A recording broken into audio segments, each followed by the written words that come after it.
নমস্কার বন্ধুরা, আমি আপনাদের প্রিয় গল্পকার। আজ আপনাদের জন্য নিয়ে এসেছি এক নাম প্রকাশে অনিচ্ছুক ফলোয়ারের পাঠানো এক অসাধারণ, গভীর আবেগী এবং রোমাঞ্চকর গল্প। গল্পটি পাঠানো হয়েছে এক বিশেষ অনুরোধে, যেখানে তিনি চান তার এই গোপন কাহিনী সবার সামনে আসুক, কিন্তু তার পরিচয় যেন সম্পূর্ণ গোপন থাকে। তিনি চান আমরা তার এই অনুভূতির পথ চলার সাক্ষী হই, তার না বলা কথাগুলো এই গল্পের মাধ্যমে অনুভব করি। আর হ্যাঁ, যারা আমাকে ভালোবাসেন, যারা আমার গল্পগুলো মন দিয়ে শোনেন, তাদের জন্য আমার একটি বিশেষ বার্তা আছে। এই গল্পের কোনো এক ফাঁকে আমি আমার ব্যক্তিগত ইমো নাম্বারটি দেব। এই নাম্বারটি পেতে হলে আপনাদের পুরো গল্পটি খুব মনোযোগ দিয়ে শুনতে হবে। প্রতিটি মুহূর্ত, প্রতিটি শব্দ আপনাদের এই অনুভূতির গভীরে নিয়ে যাবে, আমি কথা দিচ্ছি। আমার নাম নীলাঞ্জনা, তবে আজ এখানে আমি শুধু নীলাঞ্জনা নই, আমি সেই নেমলেস ফলোয়ারের প্রতিনিধি। আমার এই পরিচয়টি শুধু এই গল্পের খাতিরে। আজ যে গল্পটি বলবো তা এক সাধারণ বাঙালি পরিবারের, যেখানে ঘটেছিল এক অসাধারণ কিন্তু অত্যন্ত নিষিদ্ধ প্রেম। আমাদের বিয়ে হয়েছিল খুব কম বয়সে, ৮ বছর আগে। অজয়ের সাথে আমার বিয়ে। পারিবারিকভাবে সব ঠিকঠাক ছিল, ওর চাকরি, ওর স্বভাব, সব মিলিয়ে এক আদর্শ জামাই। আমার শাশুড়ি, ননদ, দেওর সবাই খুব ভালো। আমাদের ছোট্ট একটা সংসার, যেখানে সাধারণত কোনো অনাকাঙ্ক্ষিত ঝোড়ো হাওয়া ঢোকার কথা নয়। অথচ জীবনের পাতা উল্টাতে উল্টাতে এক নতুন মোড় এসে দাঁড়াল। ঘটনাটা ঘটেছিল গত বছর আমাদের এক আত্মীয়ের বাড়িতে। সে এক বিশাল আয়োজন ছিল, জামাই ষষ্ঠী।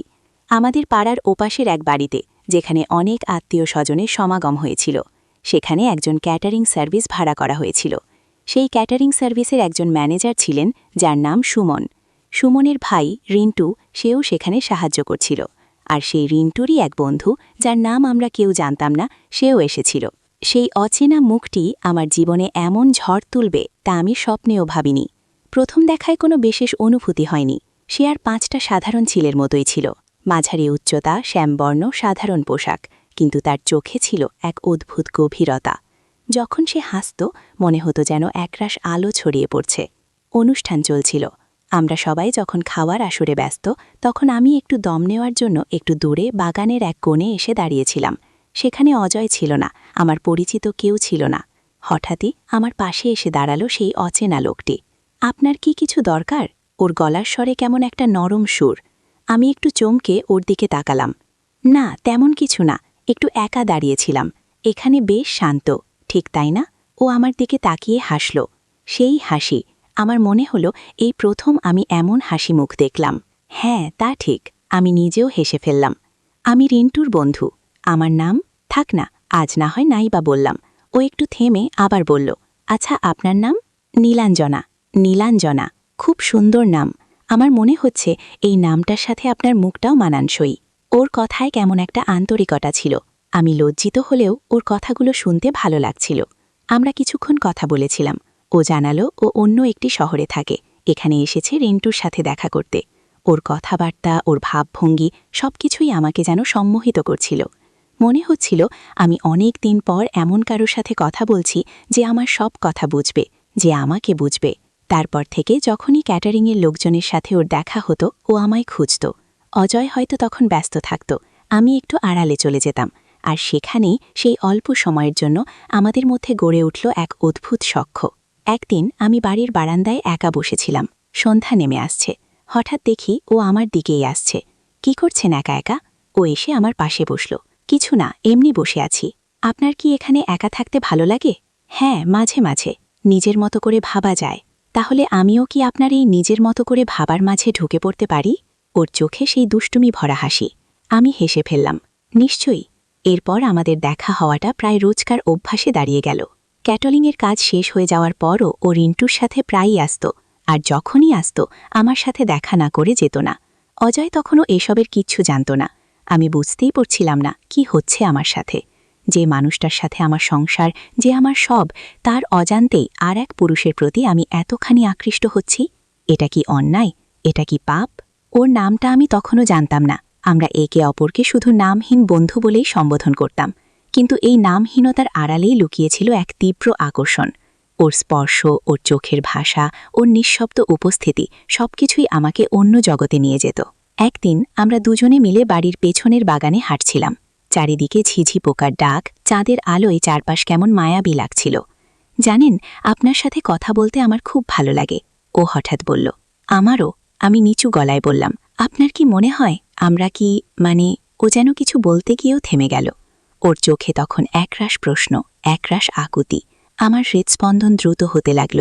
আমি জানি এই মুহূর্তটা কি চাইছে, আমি জানি এই মুহূর্তে আমার কি বলা উচিত, কিন্তু আমি তা পারছি না। আমি জানি না, আমার গলা কাঁপছিল। আমি জানি এটা ঠিক নয়, কিন্তু মন তো। ও আমার হাতটা ধরল। ওর হাতের উষ্ণতা আমার সারা শরীরে ছড়িয়ে পড়ল। মনে হলো আমি যেন ভেসে যাচ্ছি। ওর আঙুলগুলো আমার আঙুলগুলোকে আলতো করে জড়িয়ে ধরল। সেই স্পর্শে ছিল না কোনো কামনা, ছিল এক গভীর অনুভূতি যা ভাষায় প্রকাশ করা যায় না। মনে হলো বহু যুগ ধরে আমি এই স্পর্শের জন্যই অপেক্ষা করছিলাম। আমি অজয়ের স্ত্রী। আমি প্রায় ফিসফিস করে বললাম, আমি জানি, আর আমি তার বন্ধু। ও আমার চোখের দিকে তাকিয়ে বলল, কিন্তু তুমি কি চাও? ওর চোখের দিকে তাকিয়ে আমি কিছু বলতে পারলাম না। আমার মনে তখন ঝড় বইছে। একদিকে আমার সংসার, আমার স্বামী, আমার সামাজিক পরিচয়, অন্যদিকে এই অচেনা পুরুষ যার প্রতি আমি এমনভাবে আকৃষ্ট হচ্ছি, যার সান্নিধ্যে আমি খুঁজে পাচ্ছি এক অন্য আমিকে। তুমি কি বুঝতে পারছো আমি কি বলতে চাইছি? ওর গলার স্বরে আবেগ। হ্যাঁ, তাহলে? ও আমার দিকে আরও একটু ঝুঁকল। ওর শ্বাস আমার মুখে এসে লাগছিল। আমার হৃৎপিণ্ড ধুকপুক করছিল। মনে হচ্ছিল এই বুঝি সব নিয়ম ভেঙে যাবে, এই বুঝি সব দ্বিধা শেষ হয়ে যাবে। আমি ভয় পাচ্ছি। আমার মুখ দিয়ে এইটুকুই বের হলো, ভয় পেও না, আমি তোমার পাশে আছি। ও আমার মুখের উপর আলতো করে হাত রাখল। ওর হাতের স্পর্শে এক অদ্ভুত শান্তি। আমার মনে তখন হাজারো প্রশ্ন। এটা কি ঠিক হচ্ছে? আমি কি করছি? অজয় যদি জানতে পারে?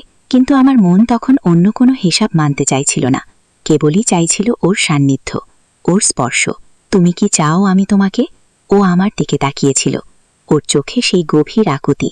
আমি চোখ বন্ধ করে ফেললাম। আমার মনে তখন শুধু একটাই কথা ঘুরছিল, এই টান, এই আকর্ষণ কি থামানো যায়? এই ভেদাভেদ কি ভেঙে ফেলা যায়? আমার উত্তরের অপেক্ষায় ও তখন স্থির। চাঁদের আলোয় ওর মুখটা আরও বেশি মায়াবী লাগছিল। ওর শ্বাস আমার গালে এসে লাগছিল। মনে হচ্ছিল আমি এক অন্য জগতে পৌঁছে গেছি, যেখানে শুধু আমরা দুজন, আর কোনো নিয়ম নেই, কোনো বাধা নেই। ঠিক সেই মুহূর্তে যখন আমার সব দ্বিধা, সব ভয় শেষ হয়ে যেতে চাইছিল, ঠিক তখনই এখানে গল্পের একটি টান টান উত্তেজনার মুহূর্তে থামানো হয়েছে। পর্ব 1 সমাপ্ত। আপনারা কি চান? এই গল্পের পরবর্তী অংশে কি ঘটবে? এই নিষিদ্ধ প্রেমের কি পরিণতি হবে? কমেন্ট করে জানান। আর অবশ্যই সাবস্ক্রাইব করতে ভুলবেন না, কারণ দ্বিতীয় পর্বে অপেক্ষা করছে আরও অনেক অজানা, আরও অনেক রোমাঞ্চকর মুহূর্ত। আর হ্যাঁ, যারা আমার ইমো নম্বরটি পেতে চান তারা অবশ্যই পুরো গল্পটি মনোযোগ দিয়ে শুনবেন এবং পরের পর্বের জন্য অধীর আগ্রহে অপেক্ষা করবেন। ধন্যবাদ।